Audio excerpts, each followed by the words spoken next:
Hello again and welcome to Ndudu by Fafa.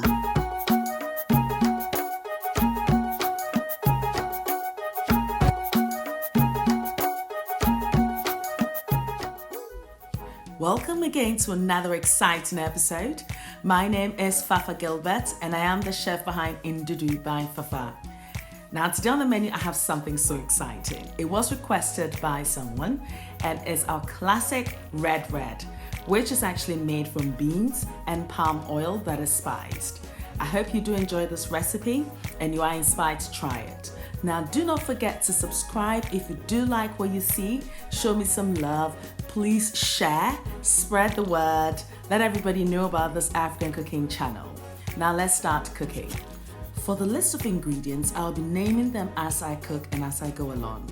However, you can find the transcript to this recipe on my blog ndudubyfafa.blogspot.com under red. Now, what you will need will be about 250 grams of beans. Best to soak your beans overnight so that your cooking time is cut in half.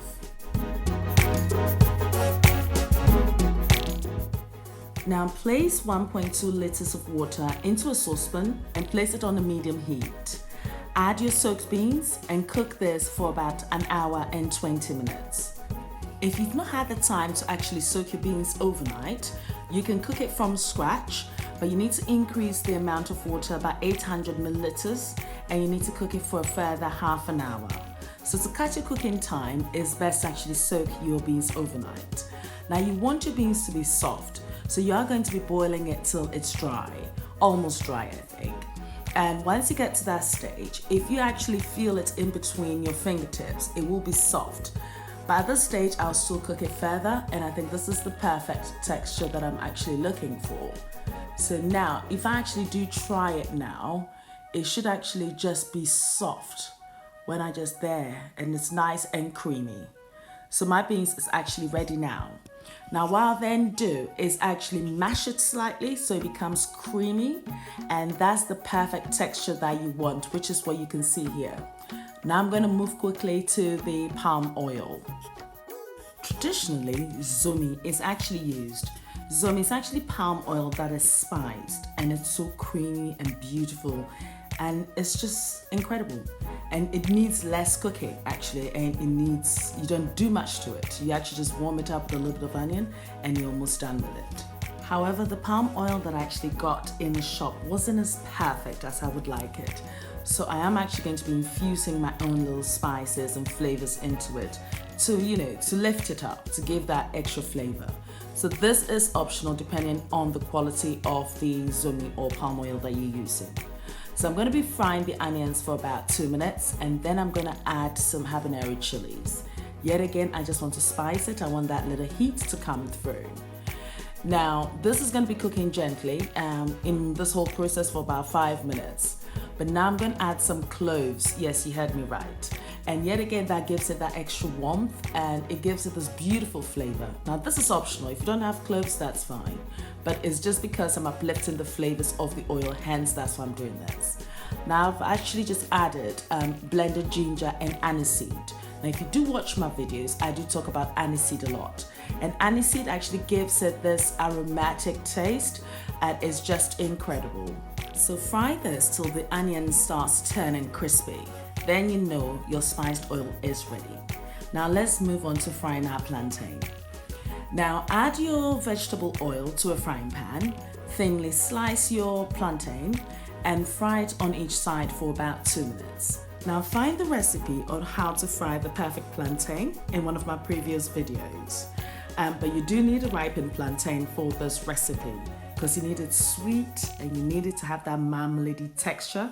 So fry this for about 2 minutes on each side and your plantain is actually ready for us to start serving.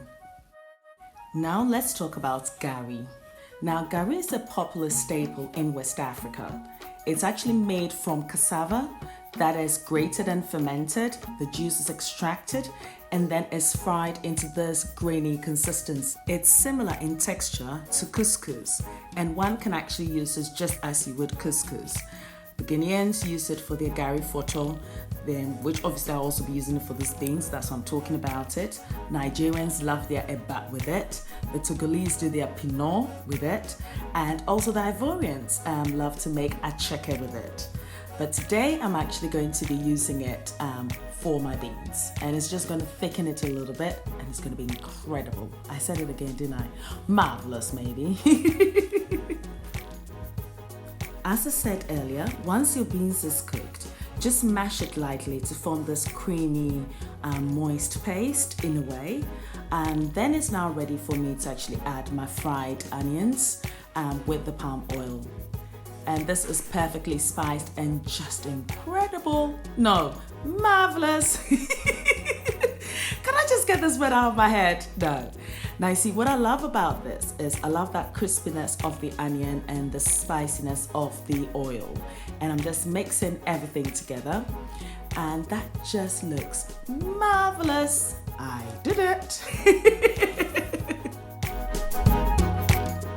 Now, depending on how thick you actually want your mixed beans to be, you can add more gari. But I actually just added 2 tablespoonfuls of the gari mixture, and you can see that it actually looks a little bit on the wet side here.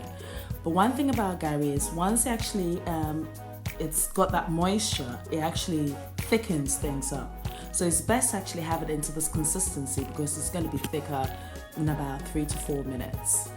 Now, what I'm actually going to do is try and serve it the way one would buy it in Ghana. This is hilarious because I'm actually using a banana leaf and it's not perfectly shaped for me to shape it. So I think this is going to be funny. So anyway, you know, it's just like, oh, I'll buy some beans and I'm serving you now. I'm adding the plantain, you've got the onions going. Okay, now I'm being too known here now. Let's see.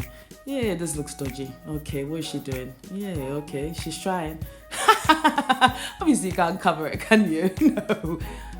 Okay, every mistake is a new style. There she goes again with the fanciful things. Oh, you know what? There's that corner there. You better feel, oh, she's done already. Now that just looks lovely. And I'm just going to drizzle it with that spicy oil. Oh, this is indulgent. This is not any other food. Now, if you've enjoyed this episode, you know what to do. You need to click that subscribe button now. You need to click also that bell, the notification bell, so you do not miss any recipe that I do upload. Please do not forget to share and help me spread the word of my Creative African Cooking channel. Thank you again for watching. And now you can find more recipes on my blog ndudubyfafa.blogspot.com as well as fafagilbert.com. Thank you again. Until next time, it's me, Fafa Gilbert. Much love. This recipe was actually requested by Joshua Heller, so here you have it. You can now make your favorite red from Ghana. Now, if you do want me to try a recipe as well, leave your comments below. Of course, it is subject to the availability of ingredients. However, I will definitely make it when I do visit Ghana as well. Anyway, I'll say thank you again because I'm always saying thank you. Anyway, I hope to see you again. Do not forget to share this, spread the word. It's Ndudu by Fafa. It's a Creative African Cooking channel. Whoop whoop. Bye.